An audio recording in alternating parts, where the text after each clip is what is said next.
Focused व्हा एकदम. आजच्या टॉपिकमध्ये खूप साऱ्या गोष्टी तुम्हाला लक्षात ठेवायच्या आहेत. दोनच आर्टिकल पाहायचे आहेत आपल्याला, फक्त 12 आणि 13. आज सगळ्यात महत्त्वाचं आर्टिकल आपल्याला पाहायचे ते म्हणजे आर्टिकल 13, आर्टिकल 13. जर ते आर्टिकल तुम्हाला व्यवस्थित समजलं आणि त्याच्या संबंधित असणारी कॉन्ट्रोवर्सी जर तुम्हाला व्यवस्थित समजली तर इंडियन पॉलिटिच्या खूप साऱ्या गोष्टी तुम्हाला समजतील, खूप साऱ्या. असं समजा हा कोर आहे. भारतामध्ये राहतो की नाही आपण, बरोबर. भारतामध्ये कोण आहे, पार्लमेंट पण आहे जे आपण निवडून पाठवतो, बरोबर. न्यायमंडळ पण आहे, भारताचंच न्यायमंडळ, सुप्रीम कोर्ट सगळ्यात मोठं कोर्ट, राईट. या दोघांमध्ये कॉन्ट्रोवर्सी आहे. दोन main organ of Indian political system, त्यांच्यामध्ये कधी कधी काय होतात, कॉन्ट्रोवर्सीज होतात. मग सुप्रीम कोर्ट काय बोलतंय, त्याच्यानंतर पार्लमेंट त्याच्यावर काय करते, किती लेवलपर्यंत पार्लमेंट जाऊ शकते, सुप्रीम कोर्टला कोणत्या लेवलपर्यंत ताकद आहे, हे तुम्हाला समजायला नको का? आपल्या ह्या पॉलिटिकल सिस्टममध्ये आहोत तर आपण, तुम्हाला तिथे जाऊन काम करायचं आहे. त्याच्यामुळे आजच्या आर्टिकलला एकदम असं उतरून घ्या स्वतःमध्ये. एक गोष्ट नाही समजली मला विचारा, मी परत परत सांगेन. पण आर्टिकल 13 तुमचं एकदमच क्लिअर पाहिजे आज. त्याच्यामुळे पूर्ण डोक्याचं तुमचं जे काय फोकस आहे ना, ते मला आर्टिकल 13 समजून घ्यायचं आहे. यावरती असू द्या. खूप सारे क्वेश्चन्स प्रिलिम मध्ये, मेन्स मध्ये याच्याशी डायरेक्टली किंवा इनडायरेक्टली जोडलेले असतातच. आणि स्वतः मी तुम्हाला काय म्हटलं, इंडियन पॉलिटिक्सचा तो कोर तुम्हाला मिळेल, त्याच्यातून खूप मोठी अंडरस्टँडिंग तुम्हाला मिळेल. कारण की दोन्ही आपले ऑर्गन आहेत, सगळ्यात मोठे ऑर्गन आहेत. Parliament is a biggest organ, legislature, आणि ज्युडिशरी जे आपल्याला वाचवण्याचं काम करत आहे. समजलं तर व्यवस्थित फोकस होऊन आपण समजून घेऊयात. चलो, आर्टिकल 12, आर्टिकल 12 सगळ्यात आधी आपण ते बघूयात. त्याच्यामध्ये दिलेली आहे डेफिनेशन ऑफ स्टेट, राज्याची व्याख्या. आता बघा, राज्याची व्याख्या करणं का गरजेचं आहे? राज्य म्हणजे सगळ्यांना माहिती आहे की नाही, आता पॉलिटिकल सायन्स मध्ये राज्य म्हणजे पूर्ण देश, नेशन स्टेट, तर स्टेट म्हटलं जातं. तर डेफिनेशन ऑफ स्टेट, तर भारताच्या स्टेटमध्ये कोण कोण आहे हे आपल्याला माहित नसायला नको. समजा आता मला सांगा, तुमच्या मूलभूत अधिकारांना प्रभावित करून फक्त पार्लमेंटच करते का, फक्त राष्ट्रपतीच करतात का? महानगरपालिका पण करते ना, बरोबर की नाही? कलेक्टर पण करतो ना. संचारबंदी कोण लावतं? जिल्हाधिकारी. 5 लोकांपेक्षा जास्त जर दिसले रोडवरती तर त्यांना मग अरेस्ट केली जाणार. संचारबंदी लागू होती की नाही? कोविडच्या वेळेस पण लागू होती. तुम्ही संचारबंदीचं है ना, कोण लागू करतं संचारबंदी? जिल्हाधिकारी लागू करतो. पण आपल्या मूलभूत अधिकार गदा आली की नाही? आपण बाहेर पडू शकत नाही, ग्रुपनं जाऊ शकत नाही, सभा घेऊ शकत नाही. झालं की नाही मूलभूत अधिकार अफेक्ट? मग आपल्याला समजा पोलीस स्टेशनमध्ये घेऊन गेले, आपण 5 पेक्षा जास्त जण आहोत, तर आपण त्यांना काय म्हणू? तुम्हाला राष्ट्रपतींनी सांगितलंय का? कारण की तुम्हाला अधिकार कोणी दिलेत? हे आपल्याला मूलभूत अधिकार कोणी दिलेत? संविधानानं. आणि संविधानिक प्रमुख कोण आहेत? राष्ट्रपती, कॉन्स्टिट्युशनल हेड ऑफ इंडिया. आपण त्या पोलिसांना विचारणार का की अरे बाबा तुम्हाला काय राष्ट्रपतीने सांगितलंय का आम्हाला अरेस्ट करायला? जर नसेल करायला सांगितलं तर, म्हणजे त्यांनी जर नसेल सांगितलं तर सोडून द्या, बरोबर की नाही? आपण तेच म्हणणार की नाही? कारण की आपल्याला तर 2च गोष्टी माहिती आहे, संविधान आणि मग संविधानाचे प्रमुख राष्ट्रपती. त्यांनी सांगितलं असेल तर ठीक आहे. मग जिल्हाधिकारी कसं काय? महानगरपालिका कसं काय? किंवा राज्य कसं काय? महाराष्ट्र राज्याने बंदी आणली कसं काय? नाही, आम्ही तर राष्ट्रपतींनाच ओळखतो फक्त. तुम्ही आमच्या मूलभूत अधिकारांवरती इन्फ्लुएन्स नाही टाकू शकत, असं म्हणू शकतो की नाही आपण? म्हणजे आपल्या मूलभूत अधिकारांवरती कोण कोण प्रभाव टाकणार आहे? म्हणजे इथं एकीकडे नागरिक आहेत तर दुसरीकडे राज्य आहे. एकीकडे कोण आहे? नागरिक, दुसरीकडे राज्य. आणि आपण पॉझिटिव्ह आणि निगेटिव्ह फंडामेंटल राईट्स बघितले होते की नाही? कुणाच्या दृष्टिकोनातून होते ते? गव्हर्नमेंटच्या दृष्टिकोनातून. गव्हर्नमेंटच्या दृष्टिकोनातून पॉझिटिव्ह म्हणजे काय? जिथं इंटरफेरन्स करता येईल. आणि गव्हर्नमेंटच्या दृष्टिकोनातून निगेटिव्ह म्हणजे काय? इंटरफेअर करता येणार नाही. कुठे इंटरफेअर करता येणार नाही? नागरिकांच्या अधिकारांमध्ये. तर एकीकडे राज्य आणि एकीकडे कोण आहेत? नागरिक आहेत. क्लिअर इथपर्यंत? दोन्ही आपल्याला, जर एकीकडे स्टेट आहे आणि दुसरीकडे नागरिक आहेत तर स्टेट म्हणजे कोण हा प्रश्न पडणार की नाही सगळ्यांना? तर ही डेफिनेशन तुम्हाला आर्टिकल 12 अँड 36 दोन्हीमध्ये पण सेम आहे, सेम एक्झॅक्ट. म्हणजे इथं तुम्ही 12 समजून घेतलं तेच कॉपी पेस्ट करा 36 ला. 36 ला काय होतं? DPSPs, right. डीपीएसपी म्हणजे directive principle of state policy. धोरण कोण आखणार आहे? पॉलिसी कोण बनवणार आहे? स्टेट. कोण स्टेट? म्हणून 36 मध्ये डेफिनेशन दिली आहे. एकच डेफिनेशन आहे 12 मधली आणि 36 मधली, की राज्य म्हणजे काय, राज्याची व्याख्या काय. तर तुम्हाला उद्या जर कोणी विचारलं की भारताच्या राज्याची व्याख्या सांगा रे बाबा काय आहे, तर तुम्हाला हे सांगावं लागेल. तर सिंपल लक्षात काय ठेवायचंय, सिंपल लक्षात ठेवायचं. तुम्हाला डिटेलमध्ये पण बघणार आहोत की राज्यामध्ये 4 गोष्टी येतात. किती गोष्टी येतात? 4. पहिला आहे केंद्र सरकार, मग राज्य सरकार, state government, union government, state government. तिसरा आहे लोकल गव्हर्नमेंट, स्थानिक स्वराज्य संस्था. मग त्याच्यामध्ये ग्रामीण भागात असेल तर ग्रामपंचायत, पंचायत समिती, जिल्हा परिषद, आणि शहरी भाग असेल तर नगरपंचायत, नगरपालिका, महानगरपालिका. आपण आता महानगर मेट्रोमध्ये आहेत की नाही मोठ्या शहरामध्ये, म्हणून आपल्याला काय आहे महानगरपालिका. बाजूच्या सिटीमध्ये गेलो तर तिथे नगरपालिका मिळेल. आणि एखादं जे खेड्यापासून एखादं शहर बनतंय, ग्रामीण भागापासून शहर बनतंय, तिथं नगरपंचायत मिळेल, है ना. आणि आता सध्या आपण समजा एखाद्या विलेजमध्ये लेक्चर घेत असू तर आपल्याला काय असते, ग्रामपंचायत असते, ग्रामसभा असते बाजूला, आहे ना. कळालं? तर ते पण आहेत की नाहीत, गावामध्ये पण नियम बनवले जातात की नाहीत, बनवतात की नाही ग्रामपंचायतीवाले नियम, आपल्याला फॉलो करावे लागतात सगळ्यांना. मग स्टेटमध्ये पहिले 3 कोण? केंद्र, राज्य, लोकल. केंद्र, राज्य, स्थानिक, सेंट्रल किंवा युनियन म्हणा, स्टेट अँड लोकल गव्हर्नमेंट. कळाले? हे 3 पायऱ्या उतरायच्या. मग चौथं काय असणार? सरकारी कंपन्या, सरकारी ऑथॉरिटीज म्हणा त्यांना, पब्लिक ऑथॉरिटीज. पब्लिक म्हणजे कोण? सार्वजनिक संस्था. सांगा बरं उदाहरण. बेल, भेल, NCPL, है ना. गव्हर्नमेंटच्या इन्शुरन्स कंपन्या खूप साऱ्या आहे का नाही, तर त्या सुद्धा राज्याच्या व्याख्यामध्ये येतात. राहील लक्षात. आणि रिसेंटली कोर्टानं असं सांगितलंय, सुप्रीम कोर्टानं, याच्यामध्ये आणखी एक गोष्ट येईल सरकारी ऑथॉरिटीमध्ये की जे गव्हर्नमेंटसाठी काम करतात.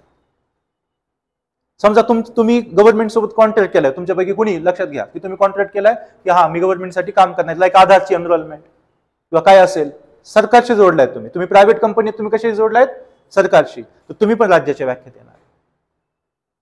क्लिअर? हे सुप्रीम कोर्टानं क्लिअर केलेलं आहे डिसिजन मध्ये. तर किती तत्व येतात राज्यामध्ये? 4.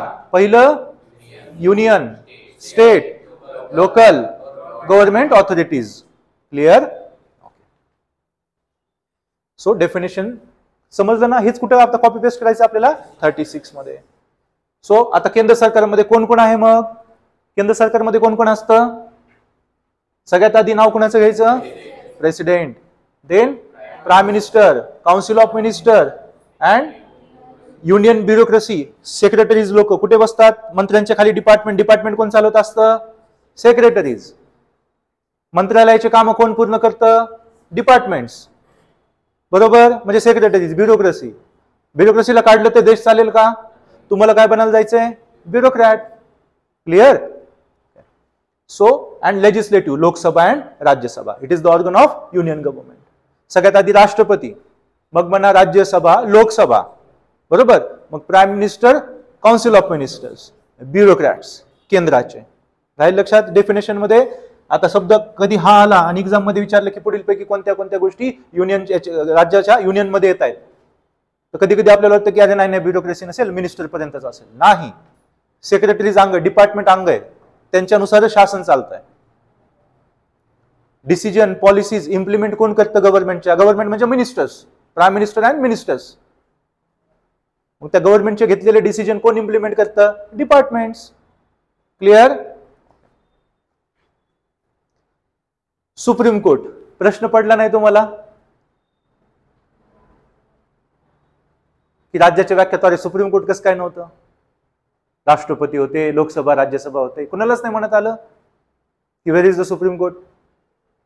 तर सुप्रीम कोर्टचा रोल वेगळा आहे जरा. जेव्हा तो ऍडमिनिस्ट्रेटिव्ह वर्क करेल, सोप्या भाषेत सांगतो, जेव्हा सुप्रीम कोर्ट ऍडमिनिस्ट्रेटिव्ह वर्क करेल तो राज्याच्या व्याख्येत असेल, आणि जेव्हा तो ज्युडिशियली वर्क करतोय तेव्हा तो राज्याच्या व्याख्येत नसतो. आता ऍडमिनिस्ट्रेटिव्ह वर्क म्हणजे काय? सुप्रीम कोर्ट, हायकोर्टचं. तर समजा त्यांनी रिक्रुटमेंट काढली, क्लर्कची भरती काढली, काढतं की नाही कोर्ट? आपण फॉर्म भरतो वेगवेगळे, ऑफिसर्स लेवलच्या भरतात की नाही? सुप्रीम कोर्ट स्वतःचा स्टाफ स्वतः हायर करतो. ते त्यांचं फ्रीडम आहे. ते कुणाचं फ्रीडम आहे? सुप्रीम कोर्टाचं, की स्वतःचा स्टाफ ते स्वतः हायर करणार.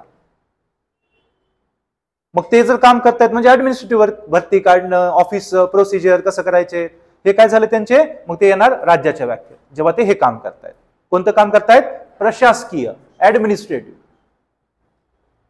कळालं? प्रशासकीय काम म्हणजे निर्णय देणं नाही, हा ते वगळता ऑफिसचे काम, मग ते कशामध्ये येतील? राज्याच्या व्याख्येत येतील.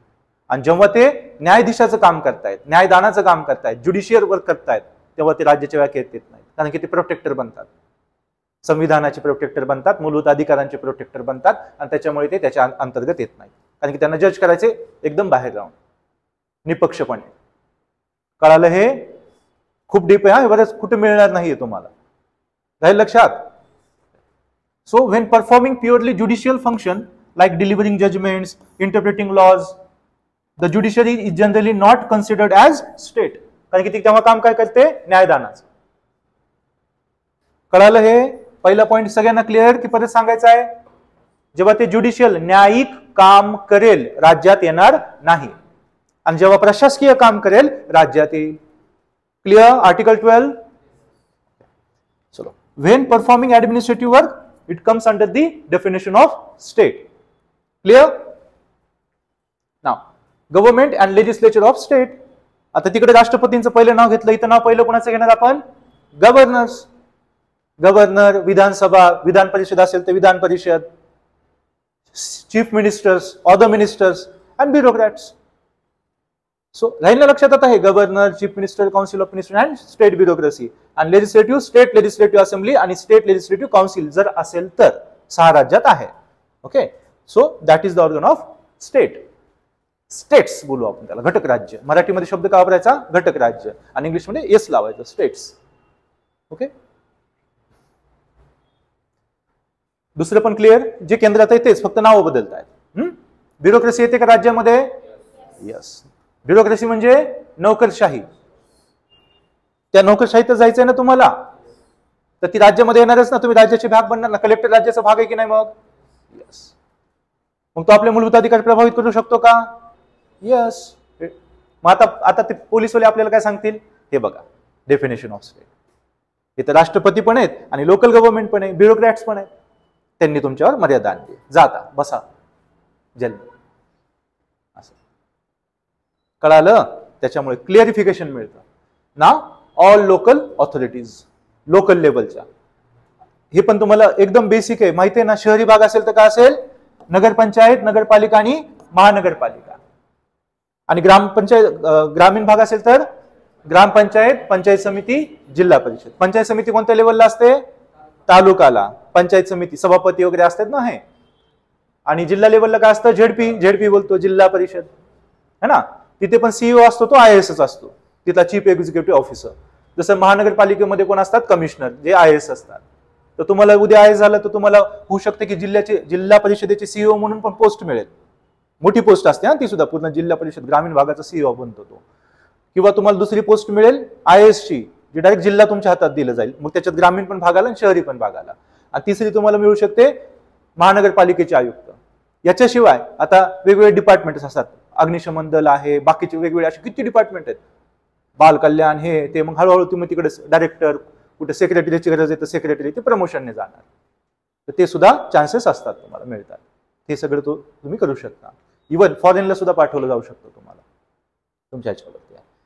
मग आहे जिल्हा मंडळे, इम्प्रुव्हमेंट ट्रस्ट, पोर्ट ट्रस्ट आहे का नाही. पोर्टच्या एरियामध्ये गेला तर आपल्याला इथं पोर्ट नाहीये, पण पोर्टमध्ये गेल्या पोर्ट ऑथॉरिटी असते, तर ते सुद्धा याच्यामध्ये येणार.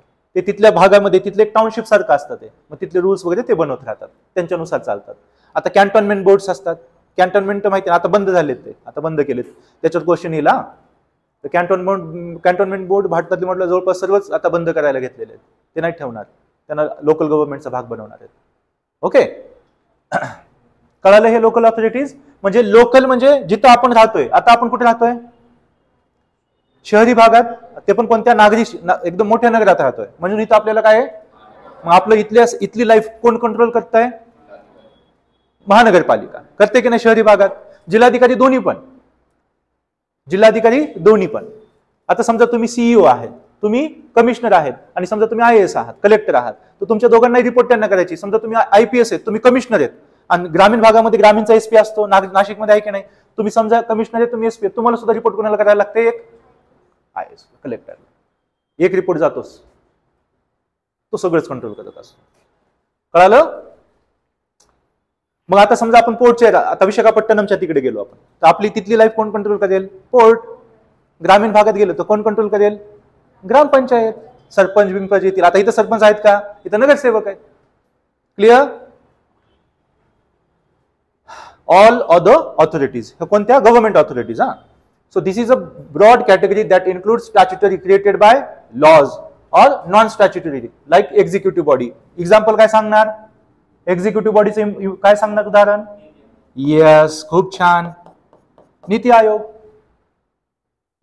कोणता कायदा बनलाय का नीती आयोगासाठी? जस्ट फॉर्म केली. पीएम ला वाटलं चला करूया, तर पीएम नी केली फॉर्म. एक्झिक्युटिव्ह आहेत ना, prime minister is executive head आहेत. ते राष्ट्रपती आहेत, नाममात्र आहेत, पण ऍक्च्युअल कोण आहेत? Prime minister. पण विचारलं तर राष्ट्रपती, हा कॉन्स्टिट्युशनल हेड, एक्झिक्युटिव्ह हेड. आणि गव्हर्नमेंटचे हेड विचारलं तर प्राईम मिनिस्टर. तर गव्हर्नमेंट कोण चालवतं? ते चालवतात. मग त्यांनी एखादी जर बनवली बॉडी, तर ती सुद्धा राज्याच्या व्याख्येत येणार. तर नीती आयोग राज्याच्या व्याख्येत येतं. तर राहील लक्षात, कायद्याने बनलेली संस्था असू द्या किंवा कायद्याने नसलेली बनलेली असू द्या, गव्हर्नमेंटने बनवली आहे ना, बस राज्याच्या ह्याच्यात. राहील लक्षात हे शासकीय बॉडी, मग ती कायद्यानुसार बनलेली असो. आता सीबीआय कायद्यानुसार बनली आहे, राज्याच्या व्याख्येत येते. नीती आयोग कायद्यानुसार नाही बनली, राज्याच्या व्याख्येत येते. कळालं हे? नक्की समजलं नाही तिथं मला विचारा, मी परत सांगेल. कळालं हे? राज्याच्या व्याख्यात काय येईल? शासनानं बनवलेल्या संस्था. मग त्या कायदेशीर असो किंवा एक्झिक्युटिव्ह, कार्यकारी सुद्धा असू द्या, येणार त्याच्यामध्ये. क्लिअर? पब्लिक सेक्टर अंडरटेकिंग्स, गव्हर्नमेंटच्या कंपन्या, प्रॉफिट मेकिंग कंपन्या आपण ज्याला म्हणू. गव्हर्नमेंट पण काय करतो? व्यवसाय करतो. काही व्यवसाय गव्हर्नमेंटकडे आहे. जसं की आपण इथं बघितलं तर लाईफ इन्शुरन्स कंपनी आहे गव्हर्नमेंटची, ऑइल अँड ONGC, महारत्न आहे ती, steel authority of India, SAIL, BEL, भेल, किती आहेत? महारत्न, नवरत्न, मिनीरत्न कंपन्या आहेत ना, ह्या 3 कॅटेगरीज मधल्या, ते गव्हर्नमेंटच्या आहेत. तर त्या पण comes under the definition of state. Universities, शासकीय युनिव्हर्सिटीज, त्या पण कशाचा भाग बनणार? स्टेटचा भाग बनणार. So government funded universities and various government control boards and commissions. किती सारे कमिशन्स आहेत, किती सारे बोर्ड आहेत गव्हर्नमेंटचे. ते सगळे गव्हर्नमेंट आलं, राज्यात आलं, गव्हर्नमेंट आलं, राज्यात आलं. ओके. आता ह्याच्या पुढे जाऊन सुप्रीम कोर्ट काय म्हणतं की जी कंपनी, जी कोणतीही प्रायव्हेट एंटिटी असू द्या, ती काम कोणासाठी करते? स्टेटसाठी. हे बघा, working as an instrument of state. समजा संचित तुमचा करार झाला गव्हर्नमेंट सोबत की तुम्ही आधार केंद्र असतं ना, ते अपडेशन हे ते करायला घेणार, गव्हर्नमेंटशी जोडलात तुम्ही बाय त्यांची जी अग्रीमेंट आहे लिगल जे त्या जोडलाय, तर तुम्ही पुन्हा डेफिनेशन ऑफ स्टेट मध्ये येणार ते मंडळ जे काय तुमचं असेल. म्हणजे गव्हर्नमेंटचं टूल म्हणून काम केलं की नाही तुम्ही, गव्हर्नमेंटचा उद्देश पूर्ण करण्यासाठी ऍज अ इन्स्ट्रुमेंट, एक साधन म्हणून काम केलं त्यांनी. शासनाचा उद्देश काय आहे की ते फॅसिलिटी नागरिकांना प्रोव्हाइड करून दिलं. मग कोण? मग शासन काय करणार? अग्रीमेंट करणार, टेंडर काढतो ना, त्याच्यानुसार जर तुम्ही ग्राह्य झाला, तुमचं अग्रीमेंट झाली आहे, तुम्ही ते काम करू लागलाय, तर तुमची ती कंपनी जी असेल ते इन्स्ट्रुमेंट आहे स्टेटचं, म्हणून ते कशामध्ये येणार? राज्याच्या व्याख्येत. असं कोणी सांगितलं? सुप्रीम कोर्टाने. कारण की त्यांच्या मार्फत कसला अन्याय होऊ नये. कळालं? मग आता हे